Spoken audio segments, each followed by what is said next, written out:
अब हम पढ़ने जा रहे हैं cross product of two vectors. दो वेक्टर्स का क्या पढ़ना है अब हमें? Cross product. ओके, तो क्रॉस प्रोडक्ट पढ़ना स्टार्ट करते हैं स्टूडेंट। इसके पहले वाले लेक्चर्स में हमने देखा कि दो वेक्टर्स का डॉट प्रोडक्ट किस तरह से किया जाता है। ओके, क्रॉस प्रोडक्ट देखते हैं। तो आइए देखिए, if two vectors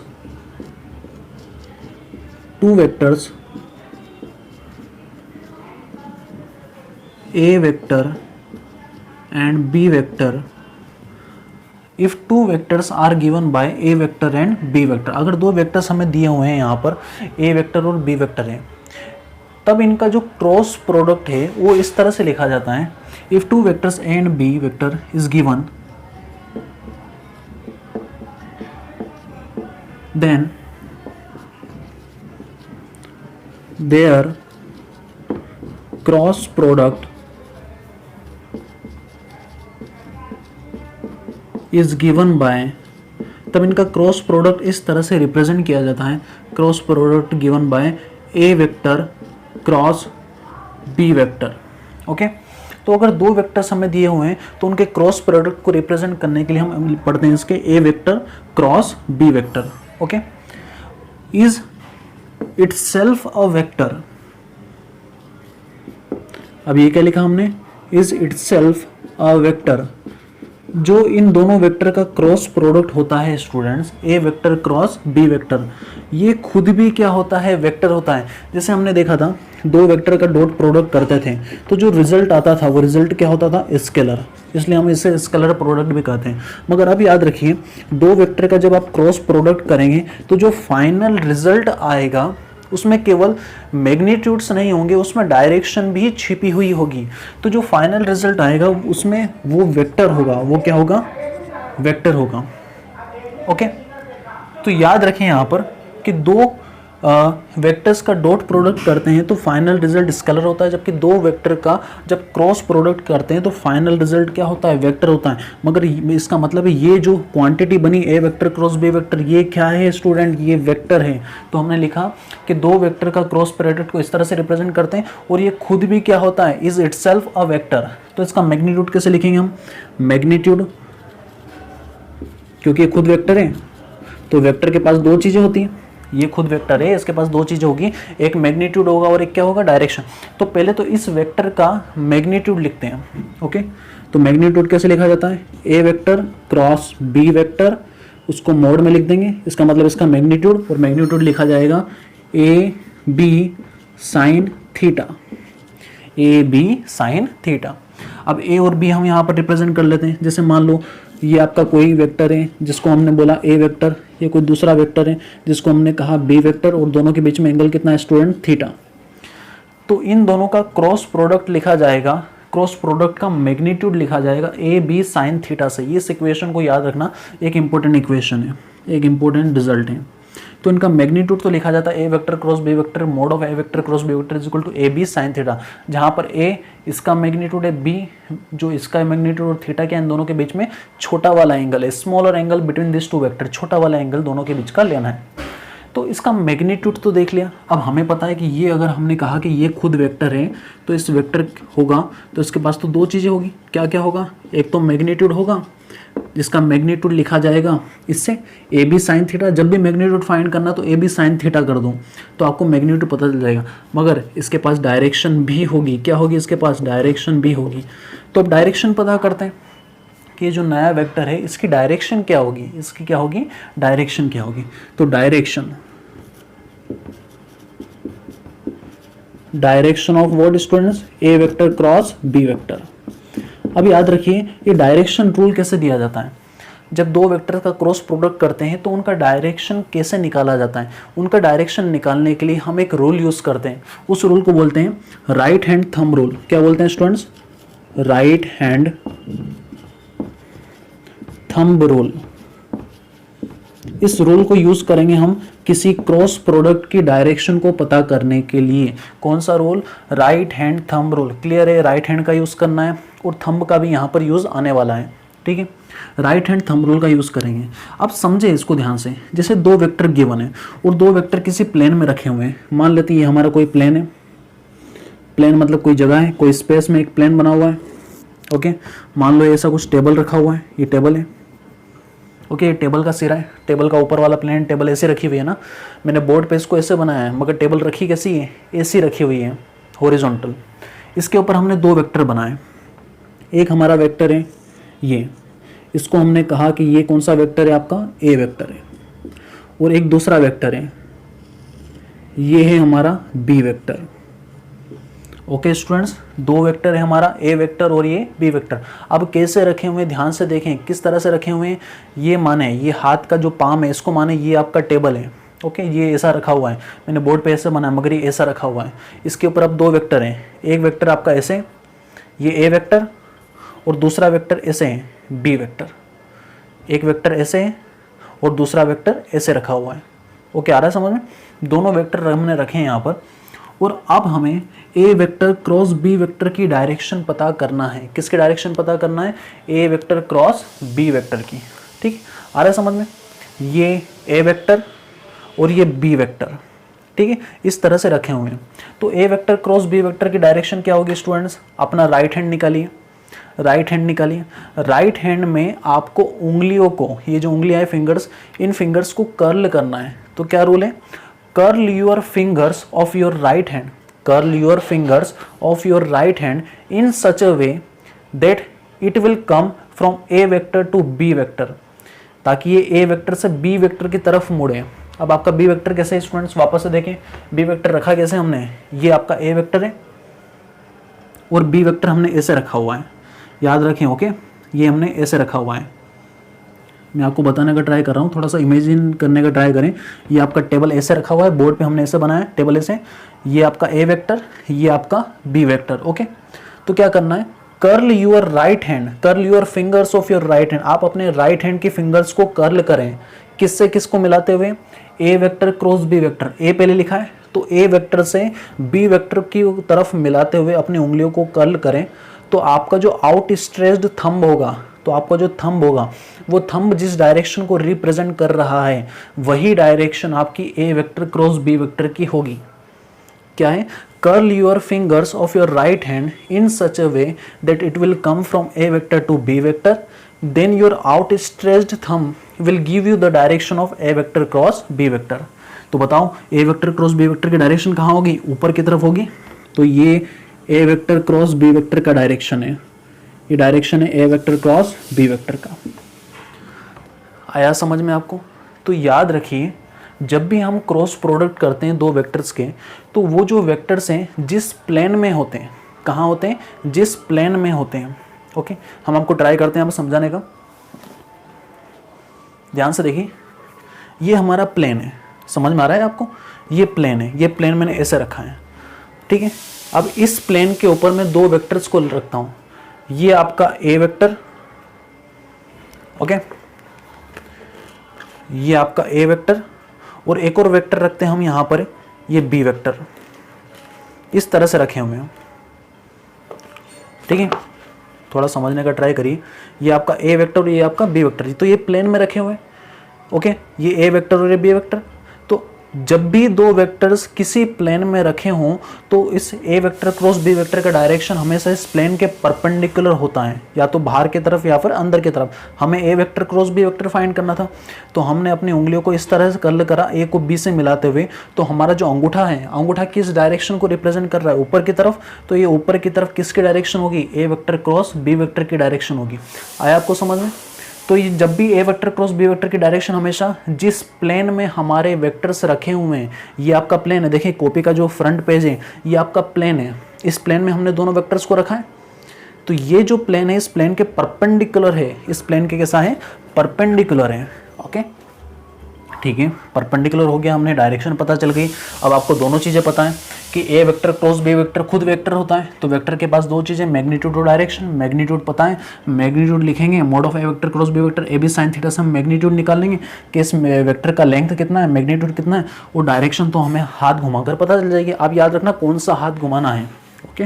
right hand अपना यूज़ करना है, जो लेफ्टी होते हैं, जो लेफ्ट हैंड से लिखते हैं, वो जरूर इस चीज़ को याद रखें, राइट हैंड यूज़ करना है यहाँ पर, लेफ्ट हैंड से काम नहीं चलेगा। अच्छा, एक और इसमें करते हैं, वापस ये प्लेन एज्यूम कर लेते हैं, ये हमारा प्लेन है, ओके, ये हमारा क्या है, प्लेन, ये हमारा प्लेन है, वही कॉपी का जो पेन ना पन्ना, जहाँ पर वापस ये ए वेक्टर रखा है आपका और आपका बी वेक्टर कुछ एंगल बनाते हुए इससे रखा हुआ है। यहाँ पर हमें ए से बी की तरफ घूमे थे क्योंकि हमें A vector cross B vector find करना है। अब मैं पूछूं कि B vector cross A vector find करिए, क्या फाइंड करिए? B vector cross A vector. अब हमने क्रम को बदल दिया है, पहले ए क्रॉस बी फाइंड करना था, अब हमने कहा बी क्रॉस ए फाइंड करिए। तो बताइए क्या बी क्रॉस ए और ए क्रॉस बी सेम होता है या अलग अलग होता है? इन टर्म्स ऑफ मैग्नीट्यूड देखें स्टूडेंट्स, तो मैग्नीट्यूड के टर्म्स में तो सेम होगा, क्योंकि इसका जब मैग्नीट्यूड निकालेंगे अब, तो मैग्नीट्यूड का रूल क्या होता है? A B A vector cross B vector, तो ए बी साइन थीटा होता है। B vector cross A vector, तो मैग्नीट्यूड होगा बी ए साइन थीटा, और बी ए साइन थीटा को आप ए बी साइन थीटा भी लिख सकते हैं, उससे कोई फर्क नहीं पड़ेगा। तो मैग्नीट्यूड तो दोनों का सेम है। देखो B vector cross A vector का भी magnitude A B sine theta है और A vector cross B vector का भी magnitude A B sine theta है, तो मैग्नीट्यूड तो दोनों के बराबर है। इसका मतलब अगर ये 5 यूनिट का है, कितने का है?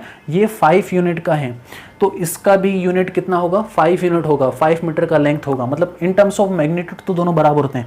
तो क्या डायरेक्शन भी सेम होती है? तो डायरेक्शन निकाल लेते हैं। डायरेक्शन निकालने के लिए बताइए कौन सा रूल है हमारे पास? डायरेक्शन निकालने के लिए हमारे पास रूल है राइट हैंड थंब रूल। कौन सा रूल है student? Right hand thumb rule. Again student मैं आपको बोल रहा हूँ क्रॉस प्रोडक्ट बहुत IMP टॉपिक है स्टूडेंट्स। अगर आप क्रॉस प्रोडक्ट अच्छे से समझते हैं, क्योंकि फिजिक्स में हम बहुत सारी क्वांटिटीज ऐसी आएगी जहाँ पर हमें बहुत ज़्यादा मात्रा में क्रॉस प्रोडक्ट को यूज़ करना है, 11th में भी और 12th में भी बहुत ज़्यादा यूज़ करना है, तो समझिए ध्यान से यहाँ पर। अब मुझे B vector cross A vector find करना है, मैग्नीट्यूड दोनों का बराबर है। अब मुझे डायरेक्शन फाइंड करना है, बताओ बी क्रॉस ए का डायरेक्शन क्या होगा? तो हमें क्या करना है? वापस right hand thumb rule use करेंगे। अब हम बी से ए की तरफ उंगलियों को कर्ल करेंगे, क्योंकि पहले ए क्रॉस बी था तो ए से बी की तरफ उंगलियों को कर्ल करा था। अब हम बी से ए की तरफ उंगलियों को कर्ल करेंगे। कौन से हैंड की? Right hand. तो राइट हैंड ले, बी से ए की तरफ उंगलियों को कर्ल करना है, तो मेरे को ऐसे रखना पड़ेगा हाथ। तो बी ऐसा बाहर निकला हुआ है आपका और ए ऐसा है, ठीक है, ये इस तरह से रखे हुए हैं। ए ऐसा है और बी ऐसा रखा हुआ है, तिरछा मैंने वहाँ पर बनाया है, मगर बी रखा हुआ वास्तविकता में ऐसे है। अब मुझे बी से ए की तरफ उंगलियों को कर्ल करना है। याद रखें बी को मैंने ऐसा बनाया, मगर बी ऐसा नहीं है, आपका बी ऐसा रखा हुआ है। अभी हमने आपको कॉपी में बताया था बी ऐसा रखा हुआ है। अब आपको बी से ए की तरफ उंगलियों को कर्ल करना है। कर्ल करेंगे तो आपका आउट स्ट्रेच्ड थंब, तो आपका थंब जिस डायरेक्शन को रिप्रेजेंट करेगा वो डायरेक्शन किसकी होगी? B vector cross A vector की डायरेक्शन होगी। वो डायरेक्शन क्या है स्टूडेंट? नीचे की तरफ डायरेक्शन है। आइए इसको एक बार और देख लेते हैं। यहाँ पर देखें, ये हमारा प्लेन है, जिस प्लेन में हम इस वेक्टर को रखने वाले हैं, तो ये है आपका ए वेक्टर, ठीक है। ये वाला जो वेक्टर है जिसका पॉइंटर निकल रहा है, कौन सा वेक्टर है? A vector. अब दूसरा वेक्टर लिखते हैं हम student, B vector. B vector कैसे रखा हुआ है? ये बी वेक्टर, ओके। ये कौन सा वेक्टर? बी वेक्टर, ठीक है। ये हमारा प्लेन है और इसमें थोड़ा सा वेक्टर्स रखे हुए हैं। इन वेक्टर्स को रखने में थोड़ा सा प्रॉब्लम आ रहा है, ठीक है, समझ जाइए। अब हाथ से देख लीजिए अब, ठीक है। ये आपका ए वेक्टर, ये आपका बी वेक्टर, इस तरह से रखे हुए हैं, है ना। दोनों से एक दूसरे एंगल बना, तो ये ए वेक्टर और ये बी वेक्टर दोनों। तो अब आपको बी क्रॉस ए फाइंड करना है, तो अपने उंगलियों को, राइट हैंड की उंगलियों को बी से एक तरफ मिलाते हुए उंगलियों को कर्ल करना है। तो आपका अंगूठा जिस डायरेक्शन को रिप्रेजेंट करेगा वो डायरेक्शन बी क्रॉस ए की होगी। कौन सी डायरेक्शन है स्टूडेंट? नीचे की तरफ। तो अब बी क्रॉस ए की डायरेक्शन क्या होगी? नीचे की तरफ। तो हम लिख लेते हैं बी क्रॉस ए वेक्टर की डायरेक्शन क्या होगी? नीचे की तरफ। ये डायरेक्शन है B vector cross A vector की। अगेन हमने राइट हैंड थंब रूल का यूज करा है। उंगलियों को किधर से किधर कर्ल करा है? बी से ए की तरफ, क्योंकि बी क्रॉस ए फाइंड करना था। आ रहा है आपको समझ में किस तरह से डायरेक्शन लिखा जाता है? A cross B, B cross A की, ठीक है। तो इस तरह से स्टूडेंट हम दो वेक्टर को क्रॉस प्रोडक्ट फाइंड करते हैं। क्रॉस प्रोडक्ट फाइंड करने के बाद उसका मैग्नीट्यूड इस फॉर्मूले से लिखा जाता है और डायरेक्शन सेपरेटली आपको राइट हैंड थंब रूल का यूज़ करते हुए निकालना होती है। तो दोनों के ऊपर एक बार वापस देख लें। राइट हैंड लें, ए क्रॉस बी फाइंड करना है। ए से बी की तरफ उंगलियों को कर्ल करें। अंगूठे की direction A vector cross B vector को रिप्रेजेंट करेगी। B vector cross A vector find करना है। बी से ए की तरफ हाथ को थोड़ा सा पलटना पड़ेगा। बी से ए की तरफ उंगलियों को कर्ल करें, तो अंगूठा का जो डायरेक्शन होगा वो डायरेक्शन किसका होगा? बी क्रॉस ए का डायरेक्शन होगा। तो बताएं क्या A vector cross B vector और B vector cross A vector same होते हैं? एक ही चीज़ होती है? नहीं, अलग अलग चीज़ होती है, क्योंकि दोनों का मैग्नीट्यूड तो बराबर है मगर डायरेक्शन अपोजिट है। एक ऊपर की तरफ बताता है और एक नीचे की तरफ बताता है। तो याद रखिए A vector cross B vector is not equal to B vector cross A vector. आ रहा है समझ में आपको? A vector cross B vector और B vector cross A vector एक चीज़ नहीं है, अलग अलग चीज़ें। अलग अलग क्यों है? मैग्नीट्यूड तो दोनों का बराबर है मगर डायरेक्शन अपोजिट है। मगर हम स्केलर प्रोडक्ट में लिखते हैं students, A vector dot B vector is equal to B vector dot A vector. तो यहाँ पर याद रखिए स्केलर प्रोडक्ट में वैलिड होता है A vector dot B vector is equal to B dot A लिख सकते हैं आप। ये कम्यूटेटिव लॉ को फॉलो करता है। कौन सा लॉ है? कम्यूटेटिव लॉ को फॉलो करता है। बट ये कम्यूटेटिव लॉ को फॉलो नहीं करता है। A cross B is not equal to B cross A. Okay, क्योंकि इन दोनों का डायरेक्शन क्या है? अपोजिट। तो ठीक है, याद रखना आप, it does not follow the commutative rule. Does not follow कौन से रूल को? कम्यूटेटिव रूल को। कम्यूटेटिव रूल को, जो कम्यूटेटिव लॉ होता है उसको फॉलो नहीं करता। ओके, क्योंकि इज नॉट इक्वल टू। और अच्छा, आप इसको इस तरह से भी लिख सकते हैं, A vector cross B vector in terms of magnitude तो बराबर है B vector cross A vector के, बट फर्क किसका? डायरेक्शन का। तो यहाँ माइनस लगा दें। क्या लगा दें यहाँ पर? माइनस। क्यों लगाया मैंने माइनस? इस माइनस का मतलब क्या है स्टूडेंट्स?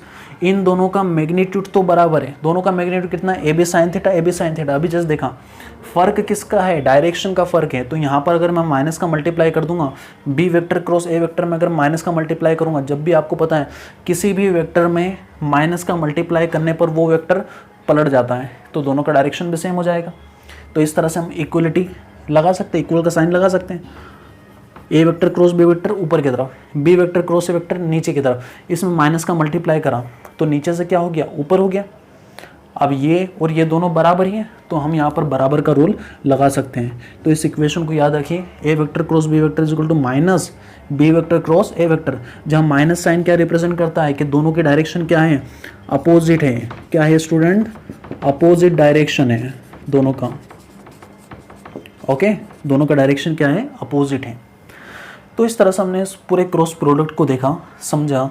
आप इसकी वापस ट्राई कीजिएगा, राइट हैंड थंब रूल को किस तरह से यूज़ करते हैं। अब यूनिट वेक्टर्स के बारे में पढ़ लेते हैं। यूनिट वेक्टर्स को भी हम क्रॉस प्रोडक्ट करते हैं। ओके, इसको लिख लीजिए आप, है ना। यहाँ पर क्यों माइनस का मल्टीप्लाई करा? दोनों का मैग्नीट्यूड बराबर है, डायरेक्शन अपोजिट है। अब यूनिट वेक्टर्स के बारे में पढ़ लेते हैं। ठीक है, इसको रफ करता हूँ मैं स्टूडेंट्स। अच्छा, कौन कौन से यूनिट वेक्टर होते हैं स्टूडेंट्स? आई कैप, जे कैप और के कैप। हमारे पास 3 यूनिट वेक्टर होते हैं। तो cross product of unit vectors. अब यूनिट वेक्टर का क्या करते हैं हम? Cross product. आइए करते हैं यूनिट वेक्टर का क्रॉस प्रोडक्ट। तो क्रॉस प्रोडक्ट करने के लिए सबसे पहले तो आप बनाइए, आपका कोऑर्डिनेट सिस्टम बनाइए।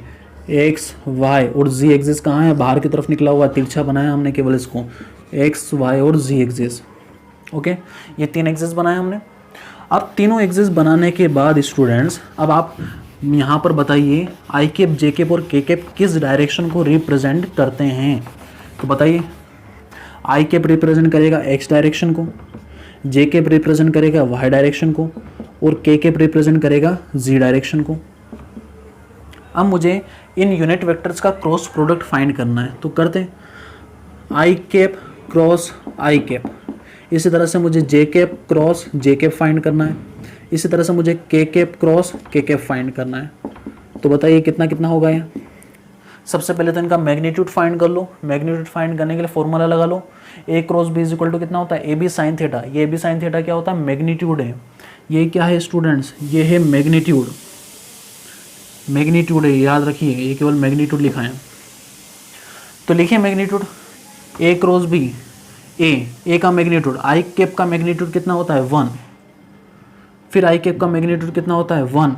ओके, हमें पता है आई कैप, जे कैप और के कैप, इन तीनों के मैग्नीट्यूड कितने होते हैं? 1 होते हैं। इनकी वैल्यू कितनी होती है? 1। ए पहले का मैग्नीट्यूड, बी दूसरे का मैग्नीट्यूड, साइन थीटा, थीटा क्या है? दोनों के बीच का एंगल। अब बताइए आई कैप और आई कैप के बीच का एंगल कितना होता है? 0 डिग्री, क्योंकि एक ही वेक्टर का उसे से मल्टीप्लाई करेंगे तो दोनों के बीच में एंगल तो सेम ही रहेगा, मतलब 0 डिग्री होगा। तो यहाँ पर लिख लेंगे साइन 0 डिग्री। साइन 0 की वैल्यू कितनी होती है? 0। इसी तरह से ये भी 0 और ये भी 0। तो आप देख सकते हैं जे में जे का मल्टीप्लाई करोगे, जे का मैग्नीट्यूड 1, फिर जे का मैग्नीट्यूड 1 और दोनों के बीच में एंगल कितना? 0 डिग्री, साइन 0। इसी तरह से इसमें भी मान 1 और इसमें भी एंगल कितना? Sine 0 degree. और साइन 0 डिग्री की वैल्यू कितनी? 0 0। आया समझ में अब आपको? तो याद रखना डायरेक्ट, मैं इसको हटा रहा हूँ और डायरेक्ट लिख रहा हूँ यहाँ पर रिजल्ट क्या लिख रहा हूँ, डायरेक्ट रिजल्ट लिख रहा हूँ स्टूडेंट्स, ठीक है। आप समझने के लिए जो लिखा था यहाँ पर उसे लिख लेना वापस, मैं डायरेक्ट लिख रहा हूँ जे कैप क्रॉस जे कैप, उसी तरह से के कैप क्रॉस के कैप, सब क्या होते हैं स्टूडेंट्स, जीरो। कितने होते हैं, जीरो। आई में आई का मल्टीप्लाई करोगे, क्रॉस प्रोडक्ट करोगे, जे में जे का क्रॉस प्रोडक्ट करोगे, के में के का क्रॉस प्रोडक्ट करोगे, जीरो आएगा। क्यों जीरो आएगा? क्योंकि दोनों के बीच में एंगल कितना होता है, यहाँ पर थीटा की वैल्यू होती है 0 डिग्री और साइन जीरो की वैल्यू कितनी होती है, जीरो। तो ये पूरा कितना हो जाएगा, जीरो, ठीक है। ये जीरो होते हैं। अब डिफरेंट डिफरेंट का मल्टीप्लाई करके देखते हैं, आई कैप क्रॉस जे कैप। अब डिफरेंट डिफरेंट का मल्टीप्लाई करते हैं। आई कैप में जे कैप का मल्टीप्लाई किया है स्टूडेंट हमने, तो बताइए इसका मैग्नीट्यूड क्या होगा और डायरेक्शन क्या होगी? क्योंकि हम जब दो वेक्टर का क्रॉस प्रोडक्ट करते हैं तो ये खुद आपका एक नया वेक्टर बनता है, ओके। तो ये वेक्टर बनेगा तो इस वेक्टर का मैग्नीट्यूड भी लिखा जाएगा और डायरेक्शन भी। तो सबसे पहले मैग्नीट्यूड लिखते हैं, इसका मैग्नीट्यूड 1, इसका मैग्नीट्यूड 1, और दोनों के बीच में एंगल बताओ, आई और जे के बीच में एंगल कितना है, आई कैप ये, जे कैप ये, दोनों के बीच में एंगल कितना है, 90 डिग्री, साइन 90, और साइन 90 की वैल्यू कितनी होती है, 1। तो 1 इंटू 1 इंटू 1 कितना हो जाएगा, 1। इसी तरह से देखिए जे कैप क्रॉस के कैप, बताओ जे कैप क्रॉस के कैप कितना होगा। अच्छा, हमने इनका मैग्नीट्यूड तो फाइंड कर लिया कि आई कैप में जे कैप का मल्टीप्लाई करेंगे तो मैग्नीट्यूड आएगा 1, मगर इसका डायरेक्शन क्या होगा? अब डायरेक्शन में तो लिखना है।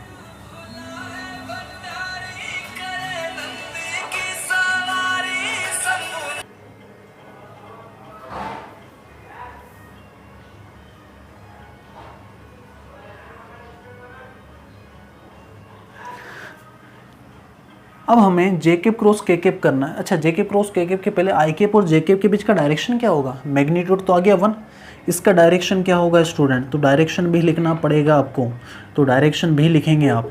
तो लिखो डायरेक्शन कितना है, 1 तो आ गया। अब डायरेक्शन भी लिख लेते हैं। तो डायरेक्शन क्या होगा? डायरेक्शन निकालने के लिए हमने आपको बताया राइट हैंड थंब रूल का आपको यूज़ करना पड़ेगा। किस में किसका मल्टीप्लाई करा आपने? आई कैप में जे कैप का मल्टीप्लाई किया है आपने, तो बताइए डायरेक्शन क्या होगा इसका?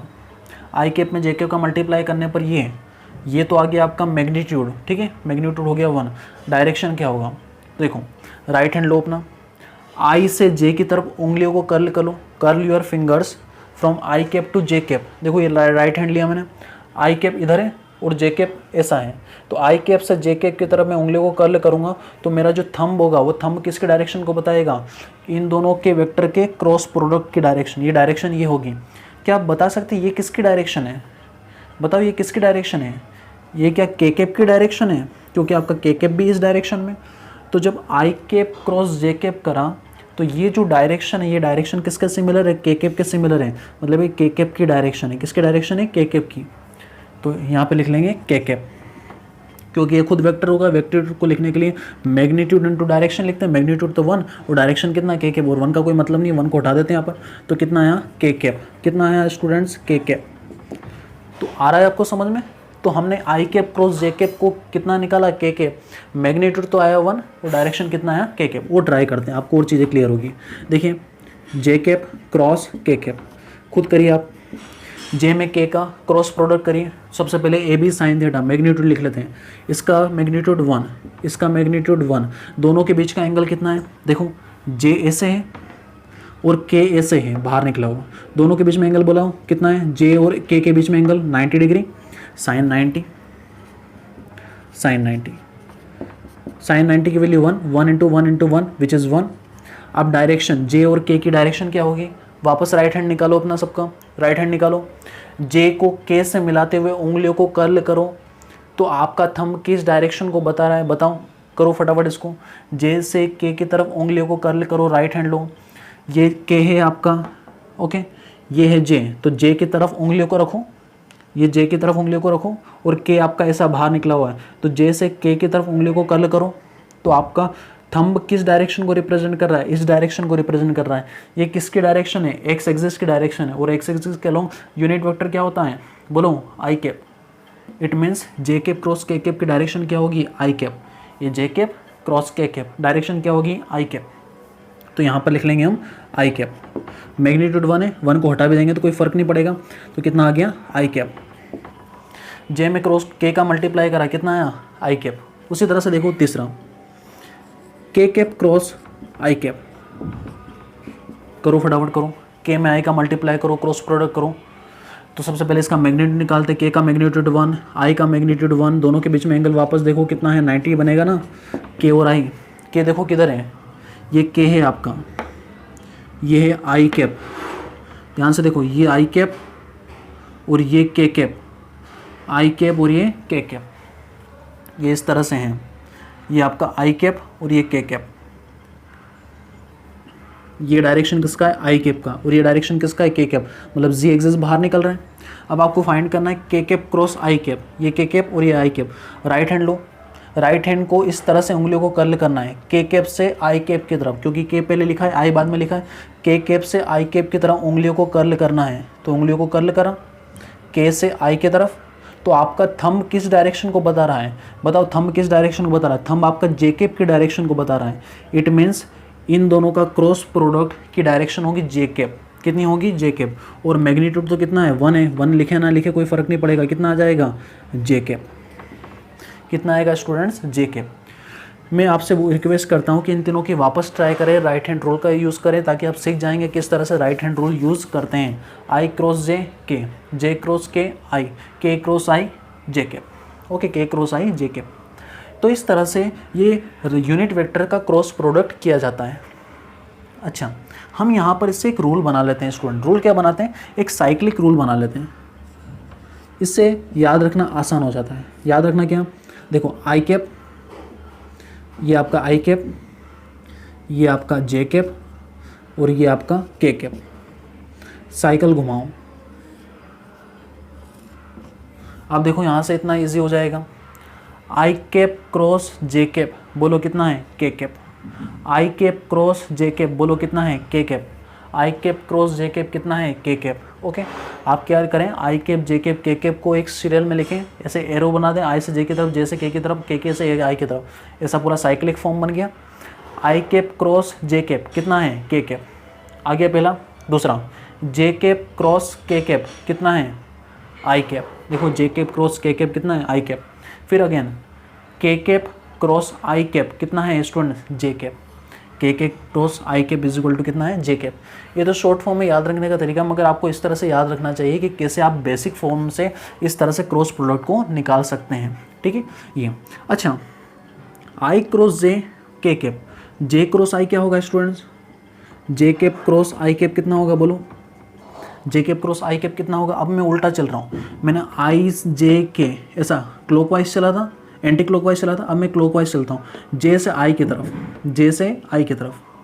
तो हम नॉर्मल तरीके से करते हैं, पहले तो इसका मैग्नीट्यूड निकालते हैं, जे का मैग्नीट्यूड 1, के आई कैप का मैग्नीट्यूड 1, और साइन 90 डिग्री होगा। जे और आई के बीच में एंगल कितना है, वापस देखो, ये जे और ये आई दोनों के बीच में एंगल कितना, 90 डिग्री। तो साइन 90 की वैल्यू कितनी हो जाएगी, 1, तो मैग्नीट्यूड तो आ जाएगा 1। अब डायरेक्शन बताना है, तो राइट हैंड लो अपना, जे से आई की तरफ उंगलियों को कर्ल करना है। जे ये है, जे कहाँ है, ये, और आई कहाँ है, इधर। तो जे से आई की तरफ उंगलियों को कर्ल करना है। तो आपका थंब किस डायरेक्शन को बता रहा है, थंब बोर्ड के अंदर वाली डायरेक्शन को बता रहा है। किस डायरेक्शन को बता रहा है, बोर्ड के अंदर। अच्छा, बोर्ड के अंदर कौन सी डायरेक्शन है, पहले आप देखो बोर्ड के बाहर कौन सी डायरेक्शन है, ये के कैप वाली डायरेक्शन है। तो बोर्ड के अंदर कौन सी डायरेक्शन होगी, माइनस के कैप वाली डायरेक्शन होगी। तो ये हो जाएगा माइनस के कैप, माइनस के कैप, या फिर इसको लिखेंगे डायरेक्ट माइनस के कैप। अरे होता है ना, जैसे आप एक्स वाई एक्सिस देखिए, ये आपका एक्स एक्सिस के अलोंग यूनिट वेक्टर होता है आई कैप, तो माइनस एक्स एक्सिस के अलोंग यूनिट वेक्टर कितना होता है, माइनस आई कैप। वाई एक्सिस के अलोंग यूनिट वेक्टर होता है जे कैप, तो नेगेटिव वाई एक्सिस के अलोंग यूनिट वेक्टर कितना होता है, माइनस जे कैप। उसी तरह से जी एक्सिस बाहर निकलेगा, जी एक्सिस बाहर निकलेगा ऐसे, तो जी एक्सिस के अलोंग यूनिट वेक्टर है के कैप, तो नेगेटिव जी जो इस बोर्ड के अंदर की तरफ जाएगा उसके अलोंग यूनिट वेक्टर कितना होगा, माइनस के कैप। तो जे क्रॉस आई कर रहा हूँ तो अंदर की तरफ रिप्रेजेंट कर रहा है, मतलब माइनस के कैप की तरफ रिप्रेजेंट कर रहा है, तो इसका डायरेक्शन होगा माइनस के कैप। तो कितना हो गया, माइनस के कैप। इसी तरह से और उल्टा करके देख लें, जे से आई की तरफ गए, अब आई से जे, आई से के की तरफ जाते हैं, तो मैग्नीट्यूड तो वापस 1 आ जाएगा। डायरेक्शन देख लो, आई से के की तरफ, ये आई और ये के, तो आई आपका ऐसा है और के ऐसा है, ये आपका आई और ये आपका के। तो आई से के की तरफ उंगलियों को कर्ल करेंगे, नीचे वाली डायरेक्शन बता रहा है, नीचे वाली डायरेक्शन क्या है, ऊपर जे कैप, तो नीचे कितना, माइनस जे कैप, तो हो जाएगा माइनस जे कैप। इसी तरह से आप के से जे की तरफ चल जाएं, एक बार उल्टा करके देख लें, के कैप क्रॉस जे कैप, बोलो कितना आएगा। अब के से जे की तरफ उंगलियों को घुमा लें, ये है आपका के, ये है जे, के से जे की तरफ उंगलियों को घुमाएं तो किस डायरेक्शन को रिप्रेजेंट कर रहा है, उधर। उधर कौन है यूनिट वेक्टर, अगर इधर आई कैप है तो उधर होगा माइनस आई कैप, तो ये कितना होगा माइनस आई कैप। तो इसको भी समराइज कर लेते हैं स्टूडेंट्स, ओके, इसको भी हम क्या कर लेते हैं, समराइज कर लेते हैं। तो याद रखिए अब डायरेक्ट, इसको मैं डायरेक्ट लिख लेता हूँ माइनस के कैप, माइनस के कैप। देखो क्या करना है, केवल आप ये रूल याद रखो, राइट हैंड थंब रूल की बार बार प्रैक्टिस करें। मैंने आपको 6 तरह के कराएं, 6 तरह में अपना राइट हैंड घुमा के देखें, आपको आगे कोई प्रॉब्लम नहीं आएगा, ठीक है, ठीक है। अब डायरेक्ट याद क्या रखना है, इस तरह से साइक्लिक फॉर्म बनाओ, आई क्रॉस जे, जिस डायरेक्शन में चल रहे हैं, आई क्रॉस जे कितना होगा के, जे क्रॉस के कितना होगा आई, के क्रॉस आई कितना होगा जे। ये तो तीनों फॉर्मेट चल गए, ठीक है, तीनों फॉर्मेट चल गए। अब अगर उल्टा चलेंगे तो देखो ध्यान से, अगर मैं आई से जे की तरफ, जे से आई की तरफ जाता हूँ तो जे कैप क्रॉस आई कैप तो कितना होगा माइनस के कैप। देखो J cap cross I cap कितना होगा माइनस के कैप, मैं उल्टा चल रहा हूँ ना, उल्टा चल रहा हूँ इसलिए माइनस लगा रहा हूँ।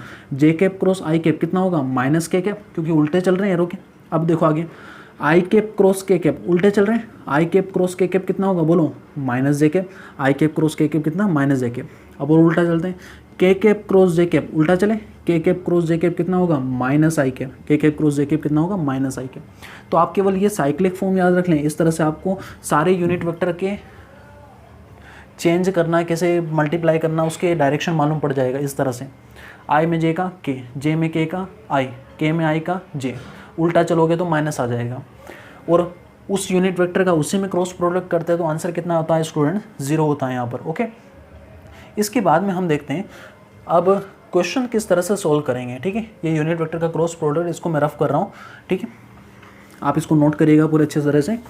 अब देखें, अगर आपको 2 वेक्टर दे रखें और दोनों वेक्टर किस फॉर्म में दे रखें, आई कैप जे कैप और के कैप के फॉर्म में दे रखें, तो यूनिट वेक्टर को, 2 वेक्टर को क्रॉस प्रोडक्ट करने का तरीका एक और होता है।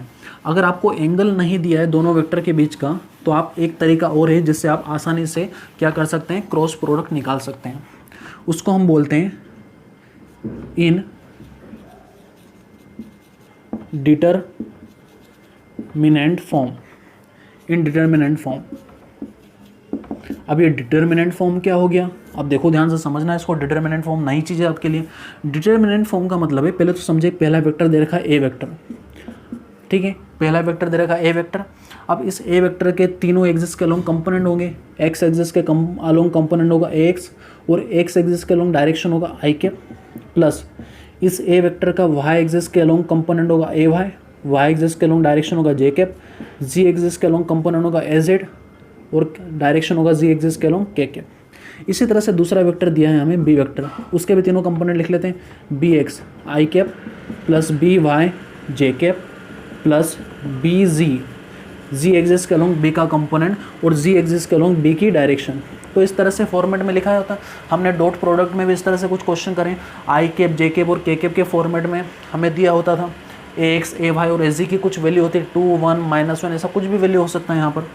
अगर आपको 2 वेक्टर दे रखें, ये जनरल फॉर्म बता रहे हैं हम आपको, अगर आपको 2 वेक्टर्स दे रखे हों तो उनका क्रॉस प्रोडक्ट आप इस तरह से करेंगे, डायरेक्ट क्रॉस प्रोडक्ट। अगर आपको आई कैप जे कैप और के कैप के फॉर्मेट में दिया हो तो क्रॉस प्रोडक्ट इस तरह से करेंगे, 2 लाइन खींचेंगे, इसको हम बोलते हैं डिटरमिनेंट। क्या कहा जाता है, डिटरमिनेंट। डिटरमिनेंट में क्या करना है, आप देखो यहाँ पे लिखो आई कैप, यहाँ पे लिखो जे कैप, यहाँ पे लिखो के कैप, ओके।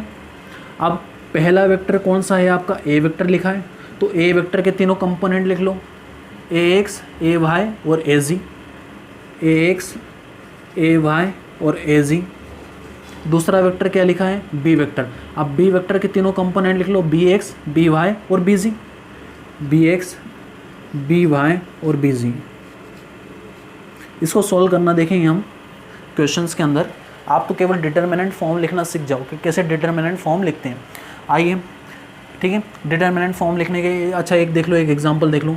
एग्जांपल में क्या लिखा हुआ है, 2 I cap minus 3 J cap plus 4 K cap. वो देख रखा है, I cap minus 2 J cap plus 5 K cap. अब मुझे A vector cross B vector find करना है, तो सबसे पहले मैं डिटर्मिनेंट फॉर्म में लिखना तो सीख जाऊँ। डिटर्मिनेंट फॉर्म में कैसे लिखते हैं, पहले तो ये दो डंडियाँ बनाओ बड़ी बड़ी, इसको बोलते हैं डिटर्मिनेंट फॉर्म। अब सबसे पहले तो आप लिखना है ऊपर सबसे बिना देखे लिख लेना है आई कैप, जे कैप और के कैप। 3 कॉलम बनेंगे, एक आई कैप का, एक जे कैप का और एक के कैप का। पहला वेक्टर कौन सा है, ए वेक्टर लिखा है और ये है आपका ए वेक्टर। अब इस ए वेक्टर के तीनों कंपोनेंट लिखो विथ साइन, तीनों कंपोनेंट लिखना है। पहले आई कैप के साथ में कितना लिखा है 2, तो 2। फिर जे कैप के साथ में कितना है विथ साइन -3, के कैप के साथ में कितना है 4।